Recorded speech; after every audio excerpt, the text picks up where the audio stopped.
Yo, j'espère que vous allez bien, c'est votre boy Gazen. Alors, une petite vidéo très rapidement, on va parler de trois sujets. On va parler de l'âge. Est-ce que si vous avez 25 ans et que vous postulez en L1, est-ce que ça pose problème? Si vous avez 30 ans et que vous postulez en master, est-ce que ça pose un problème ou pas? Et en deuxième partie, on va parler de redoublement. Si vous avez redoublé 2, 3 fois, est-ce que ça pose problème? Est-ce que tu n'auras pas d'acceptation parce que tu as redoublé 2 à 3 fois? Et en troisième partie, on va parler des notes. Est-ce que si tu as 10 de moyenne générale, est-ce que ça pose problème? Est-ce que si tu as 5 en mathématiques alors que tu postules en SVT, est-ce que ça pose problème ou pas? Donc voilà, si c'est bon pour vous, c'est parti. Générique.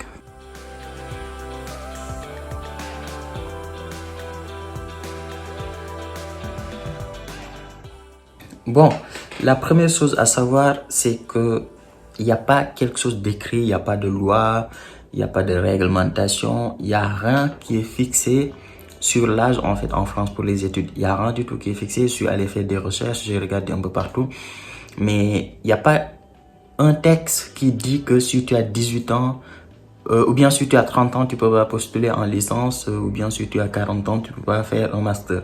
Ça n'existe pas. Ce qui fait que aujourd'hui, pour n'importe quel âge, tu peux faire n'importe quelle formation que tu souhaites faire. Mais, il y a un mais, moi je pense sincèrement, c'est mon avis très personnel, c'est qu'il y a ce qu'on appelle une limite raisonnable. C'est moi qui l'ai créé, hein. C'est-à-dire qu'aujourd'hui, en fait, tout dépend de sur quel recruteur que tu tombes en fait. Et ça dépend également quel âge tu as. Parce que, on va pas se mentir, si tu as 40 ans et que tu postules en L1, toi en tant que recruteur, mettez-vous à la place des recruteurs en fait. Dis-toi que toi tu as 40 ans et que tu postules en L1. On va pas se mentir, on va pas se mentir. Même toi qui es en Afrique, mets-toi à la place des recruteurs et dis-toi que si tu étais en France et que tu es recruteur, un étudiant qui a 40 ans et qui postule en L1, forcément tu vas te poser la question sur ouais, est-ce que celui-là il vient en France pour les études ou bien c'est juste un prétexte pour venir en France en fait. Tu vas te poser la question, c'est logique en fait. Donc pour moi, tout dépend de ton âge en fait. Donc maintenant je vais vous dire ce que je pense et je vais vous donner des exemples. Ça c'est ce que je pense, c'est pas écrit, il n'y a aucune loi, etc.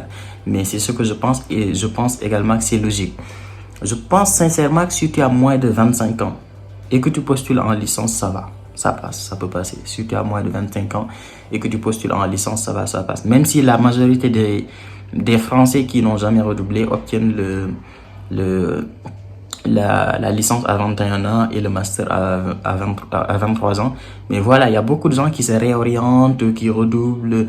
Il y a des gens qui changent de formation, etc. Ce qui fait que aujourd'hui, si tu es en licence 2 ou licence 1 et que tu as 22 ans ou 23 ans, ça fait pas trop grave en fait, c'est pas très grave parce que c'est quelque chose qu'on voit souvent. Et pour le master, là aussi c'est mon avis, je pense qu'il n'y a pas de limite d'âge. Je vais vous donner un exemple. Moi par exemple dans ma classe, il y avait 2 personnes qui avaient plus de 40 ans. Dans ma classe, il y avait 2 personnes qui avaient plus de 40 ans. Il faut savoir qu'en France, il y a beaucoup de gens qui, à partir de 45 ans, commencent à se réorienter, commencent à changer de formation parce que ce qu'ils faisaient, le métier qu'ils faisaient, ils ont à peu près tout fait, ils ont à peu près vu tout ce qu'ils avaient à voir. Du coup, ils ont envie de voir autre chose et ils vont refaire un autre master ou bien ils vont refaire autre chose pour changer de formation et aller faire autre chose. Donc, pour le master, sincèrement, il n'y a pas de limite d'âge. N'importe quel âge que vous avez, qu'importe l'âge que vous avez, si vous postulez en master, vous n'aurez aucun problème. Donc voilà pour l'âge. Pour moi, c'est pas un critère qui fait que on va accepter ton dossier ou pas. Tout dépend de tes motivations. Si tu as 40 ans et que tu postules en master, forcément, il faut motiver sur la lettre de motivation. Pourquoi tu décides de changer de formation? Pourquoi tu décides de reprendre tes études? Si tu as 28 ans et que tu postules en L1 ou L2 ou L3, là aussi, il faut essayer d'expliquer un peu. Tout dépend de tes motivations, tout dépend de l'entretien, etc. Il y a d'autres facteurs en fait. Maintenant, on va parler de redoublement. Il faut savoir que le redoublement en France, tout le monde s'en fout. Je sais que vous n'aimez pas quand je dis on s'en fout, on s'en fout. Mais c'est clairement le mot en fait. Le redoublement, ça intéresse personne. Au contraire même, parfois même le redoublement est encouragé pour rehausser un peu ton niveau, en fait. C'est même parfois encouragé. Je vais vous donner un exemple de l'ancien président de la France, Valéry Giscard d'Estaing. C'est un ancien président de la France qui avait fait une prépa en prépa école de commerce et qui avait obtenu la deuxième meilleure école de commerce en France. Il a redoublé pour refaire la prépa pour obtenir la première école. Il a refait la prépa, il a encore obtenu la deuxième meilleure école de France. Il a décidé encore de redoubler une troisième fois et il a eu la chance, il a obtenu la première école de commerce de France. Juste pour vous dire que le redoublement, c'est pas un problème. Maintenant, pour vous qui êtes étudiant étranger, si vous remplissez votre dossier, la partie, les années que vous avez redoublées, vous les mettez pas. Bien sûr, vous mettez que les années que vous avez validées. Et le jour de l'entretien, si l'agent vous dit ouais, c'est bizarre, en 2017 vous avez rien mis, pourquoi? Vous lui expliquez que c'est une année que vous avez repris et que voilà, c'est une année où vous n'étiez pas bien, vous vous sentez pas bien dans vos études, etc. et que vous avez redoublé tout simplement. J'ai fait une vidéo sur ça, allez la regarder. Donc ça ne pose aucun problème les redoublements, juste les mettez pas sur vos dossiers. Parce que sur vos dossiers, on vous demande les 3 dernières années validées. Donc, vous n'avez pas besoin de mettre les années redoublées. Et ça ne pose aucun problème. Troisième sujet, ça concerne les notes. Alors, les notes, on va pas se mentir. Là, je vais pas vous dire, ouais, ça ne pose pas problème, comme avec les redoublements, comme avec l'âge. Les notes, je ne peux pas vous dire que ça pose pas problème. C'est pas possible. Parce que vous postulez pour des universités. À chaque fois, j'aime bien vous mettre un exemple. En fait, j'aime bien vous dire, mettez-vous à la place d'un recruteur. Dis-toi que toi, tu as ton école, ton papa ou bien ton papa a une école. Tu es le recruteur des étudiants. Tu reçois 2 dossiers de 2 étudiants qui ont exactement le même dossier, exactement les mêmes motivations, qui ont fait exactement le même entretien. Si tu dois choisir quelqu'un, c'est logique. Tu choisis la personne qui a les meilleures notes. C'est logique.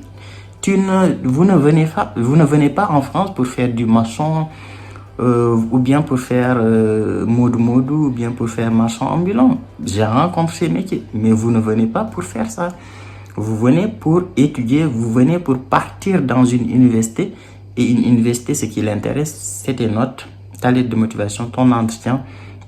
C'est tout ce qui les intéresse. Donc forcément, quelqu'un qui a de très bonnes notes, forcément aura plus de chances d'être accepté. Maintenant, je dis bien quelqu'un qui a de très bonnes notes et aussi qui a fait un très bon entretien et qui a écrit de très bonnes lettres.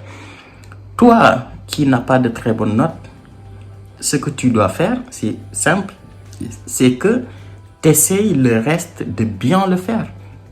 Le fait d'avoir 10 en L1, en L2 et en L3 ne veut pas dire que tu ne peux pas avoir une acceptation. Le fait d'avoir 10 au bac ne veut pas dire que tu n'auras pas une acceptation. Au contraire, il y a beaucoup de gens qui ont des notes moyennes et qui ont une acceptation, voire même 2 acceptations ou 3 acceptations. Pourquoi? Parce que tout le reste, ils ont essayé de bien le faire. Ils ont essayé de très bien faire de très bonnes lettres de motivation pour expliquer pourquoi sur telle note, ils n'ont pas eu de bonnes notes. Ils ont fait de très bonnes lettres de motivation qu'ils ont bien écrites, qu'ils ont bien motivées. Ils ont passé un très bon entretien parce qu'ils ont bien préparé leur entretien. Ils ont bien préparé les questions, ils ont bien préparé des réponses.